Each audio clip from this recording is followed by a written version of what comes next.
Friends Sunday மார்னிங்கே வந்து நம்ம கோலம் போட்டு சாமிக்கு புள்ளார் வச்சு சாமியெல்லாம் கும்பிட்டு முடிச்சாச்சு. முடிச்சதுமே வந்துட்டு சாமியெல்லாம் கும்பிட்டுமே காலையில் ரசம் சாப்பாடு இதெல்லாம் வச்சு சாப்பிட்டு முடிச்சாச்சு. ஈவினிங் ரொட்டீனில் ஏதோ ஒன்று பண்ணி ஸ்நாக்ஸ் சாப்பிடணும்னு தோணுச்சு. அதனால் ராகி போட்டு பண்ணிக்கலாம், இனிப்பாக சாப்பிட்ட மாதிரி இருக்கும்னு சொல்லிட்டு ஹெல்த்தான ஸ்நாக்ஸாக பண்ணிடலாம்னு சொல்லிட்டு நான் ஈவினிங் வந்து சண்டே ஈவினிங் வந்து ஸ்நாக்ஸ் பண்ணலாம்னு சொல்லிட்டு ராகி புட்டுக்கு மாவால் கலந்து வச்சு இட்லி தட்டில் போட்டு கரெக்டான கன்சிஸ்டன்சி பண்ணி 30 மினிட்ஸில் வச்சு எடுத்துடலாம்னு சொல்லிட்டு அது சீக்கிரமாக குயிக்காக பண்ணிடலாம்னு சொல்லிட்டு ஹெல்த்தியான ஸ்நாக்ஸ் பண்ணிட்டு வரக்குள்ள நான் போய் மூடி வச்சுட்டு போய் குளிச்சுட்டு வந்து ரெடி பண்ணுறதுக்கு கரெக்டாக இருந்துச்சு ஃப்ரெண்ட்ஸ்.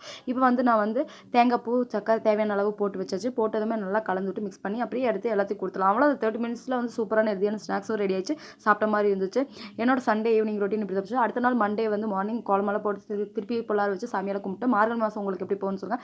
காய்கறி வந்துருச்சு. அத்தை அவங்க காய்கறி வாங்கினாங்க. பாப்பா விளையாண்டு இருந்தாங்க. ஸ்கூலுக்கே போக மாட்டேன்னு சொல்லியிருந்தாங்க. மண்டே வந்து நான் தொடச்சிட்டு இருக்க பாருங்க ஃப்ரெண்ட்ஸ். தொடச்சி முடிச்சதுமே வந்துட்டு பாப்பாங்க வந்து மார்கழி மாதத்துலங்கிறனால மாலை போடணும்னு சொல்லிட்டு அவங்க பண்ணிட்டு இருந்தாங்க. காலையில் தக்காளி தொக்கு வச்சு பாப்பாக்கு தோசையை ஊற்றி அவங்க ஸ்கூலுக்கு தட்டி வச்சு போக மாட்டேன். இன்றைக்கி கொண்டே ஸ்கூல் லீவ் விட்டுருவாங்கன்னு சொல்லிட்டு தாட்டி விட்டேன்.